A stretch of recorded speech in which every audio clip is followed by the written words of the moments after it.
qu'on commence à vivre une crise mondiale de la philanthropie. Je crois qu'elle est prononcée. Je crois que les jours où le besoin était au sud et l'argent était au nord, ces temps-là sont revenus.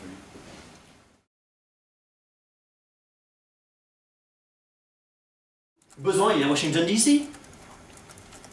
Où est l'argent? L'argent peut être très bien en Inde. Tous les repères sont en train de disparaître.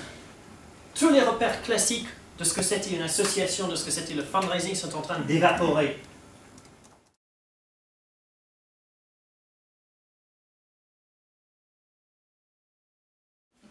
Danger fundraisers thinking differently. Je veux que vous vous permettiez aujourd'hui de rêver, de penser autrement.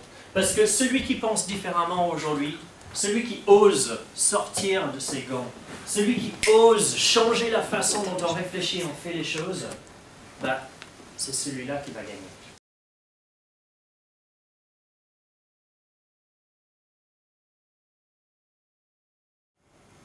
On est fundraiser parce qu'on a envie de changer le monde. Donc on a envie de changer le monde, on a vraiment envie de le changer, allons jusqu'au bout. Prenons nos responsabilités auprès des gens qu'on a envie d'aider.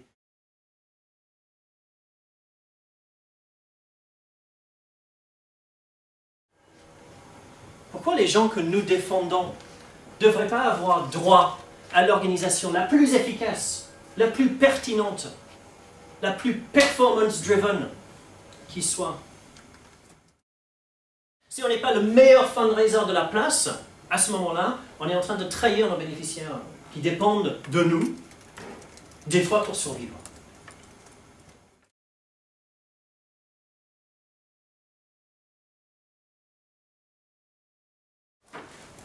Comment faire pour transformer le donateur, l'état d'esprit du donateur, d'un état d'esprit prudent, où je vais donner juste un peu, un état d'esprit d'abondance, où ça va demain. En fait, ça va aujourd'hui. En fait, j'ai largement plus dont j'ai besoin que ce dont j'ai besoin. Je peux vous donner bien plus, en fait.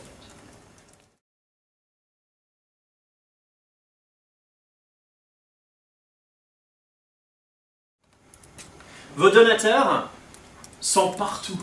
C'est l'avantage. Vos concurrents sont partout, mais du coup, maintenant, vos donateurs sont partout. Comment est-ce que vous allez faire pour les atteindre? Quand vous travaillez pour WWF ou pour HEC, comment est-ce que vous allez faire pour atteindre les donateurs à l'autre bout de la planète qui ne vous connaissent pas du tout, mais pourtant qui seraient très sensibles à votre cause?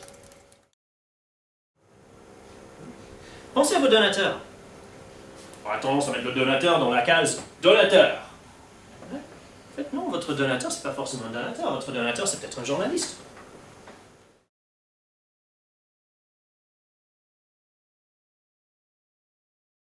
À mon expérience, les Français sont aussi généreux que les Anglais. Les Anglais sont aussi généreux que les Américains.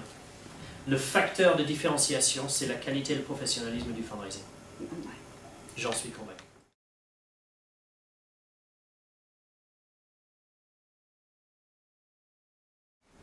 Ouais. Vous avez beau avoir une belle cause, ce qui intéresse le donateur de plus en plus aujourd'hui, et ce qui l'intéressera encore en plus en plus demain, c'est votre capacité de lui donner du résultat. Je veux dire par investisseur, l'investisseur il veut un retour en 1 an, souvent. Pas forcément. Non, mais enfin... Forcément, un investisseur solidaire, il peut investir sur 10 ans. Montrez-lui un business plan à 5 ans, il va investir.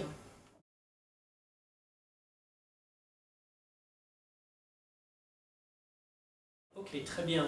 Mais qu'est-ce que sera le fundraising demain? Ce ne sera pas forcément juste la relation donateur, bénéficiaire, association, dans lequel nous demandons de l'argent à des donateurs pour le filer à des bénéficiaires. Il y a peut-être d'autres modalités, d'autres principes économiques, d'autres modèles économiques que nous pourrions intégrer pour que nos bénéficiaires aient encore plus d'argent et que nous puissions mener encore plus de programmes.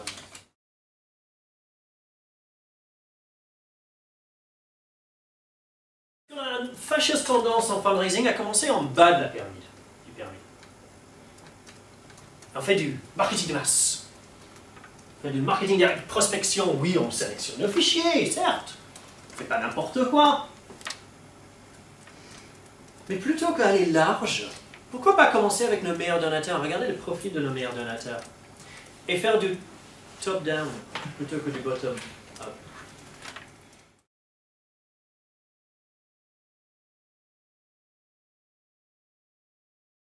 La réalité, c'est que nous sommes là pour véhiculer des histoires. On n'est que les traducteurs, en fait, en quelque sorte, les fundraisers. Mais pas les messagers, les traducteurs. On traduit ce que le langage du donateur dans le langage du bénéficiaire, et vice-versa.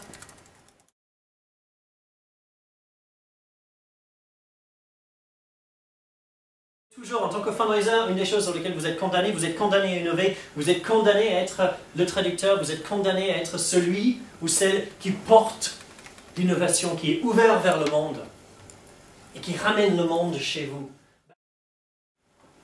Osez faire des choses légèrement déstabilisées.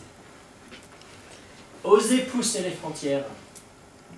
Parce que si vous ne le faites pas en tant que fundraiser, qui va le faire?